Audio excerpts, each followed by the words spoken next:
दोस्तों, हम हर रोज आपके लिए डरावनी कहानी लेकर आते हैं।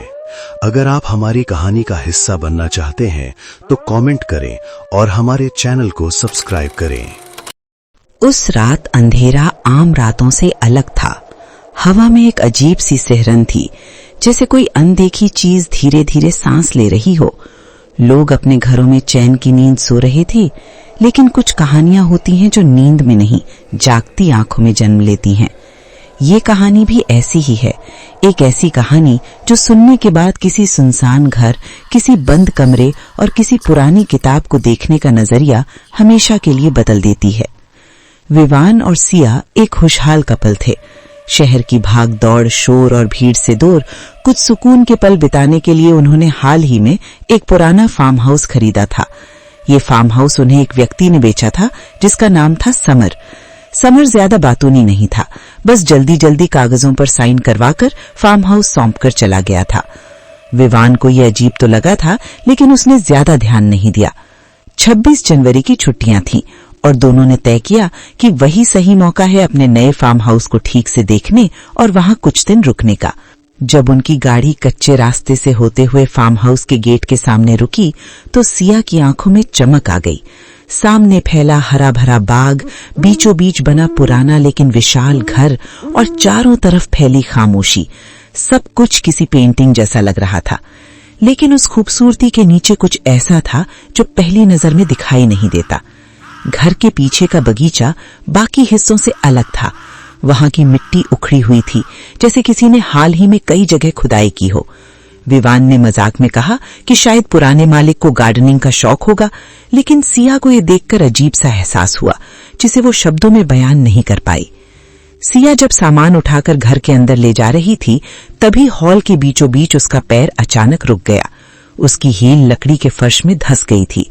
उसने नीचे देखा तो वहां एक पुरानी सी मैट बिछी हुई थी।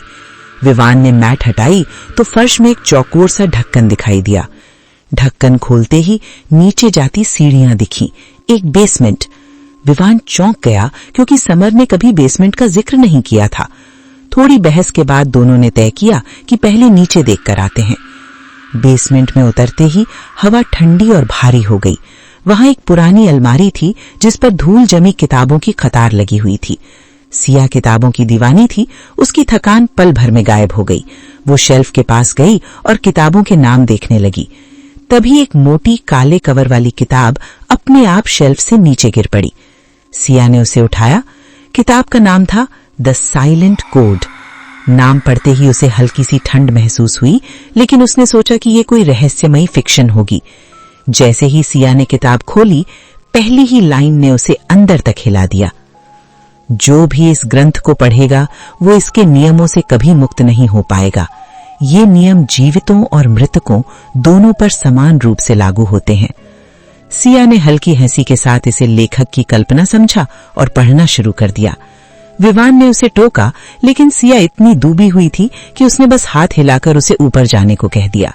समय बीतता गया, शाम ढल गई, ऊपर अंधेरा फैल गया, लेकिन सिया अब भी बेसमेंट में बैठी किताब पढ़ रही थी। विवान को बेचैनी होने लगी। वो उसे बुलाने नीचे गया। जैसे ही वो आखिरी सीढ़ी पर पहुंचा, उसने जो देखा उसकी सांस अटक गई। किताब से नीली और काली मिली जुली रोशनी निकल रही थी। उस रोशनी से धुएं जैसे साए उठ रहे थे। सिया जोर जोर से हंस रही थी। उसकी आंखें पूरी तरह लाल हो चुकी थीं और उसकी हंसी में इंसानियत नहीं थी। डर के मारे विवान ने किताब झपट कर सिया के हाथ से छीन ली और दूर फेंक दी। उसी पल वो सारे काले साए सिया के शरीर में समा गए। उसकी त्वचा काली पड़ने लगी, नसें उभर आईं और उसने एक भयानक आवाज में कहा कि उसने नियम तोड़ दिए हैं। अगले ही पल सिया ने विवान का गला पकड़ लिया। उसकी पकड़ लोहे जैसी थी। एक झटके में विवान की गर्दन मुड़ गई और उसकी जान वहीं चली गई। सिया जमीन पर रेंगती हुई उस किताब तक पहुंची। जैसे ही उसने किताब खोली, उसका हाथ उससे चिपक गया। किताब के पन्ने मांस की तरह उसके शरीर को निगलने लगे।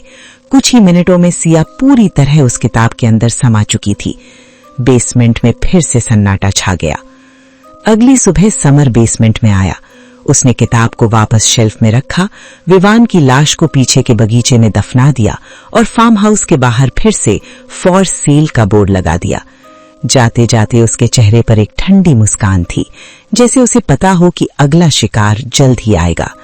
और उस फार्म हाउस के बेसमेंट में आज भी एक किताब रखी है, खामोश इंतजार में, क्योंकि कुछ नियम ऐसे होते हैं जिन्हें पढ़ना आसान है लेकिन उनसे बच पाना नामुमकिन।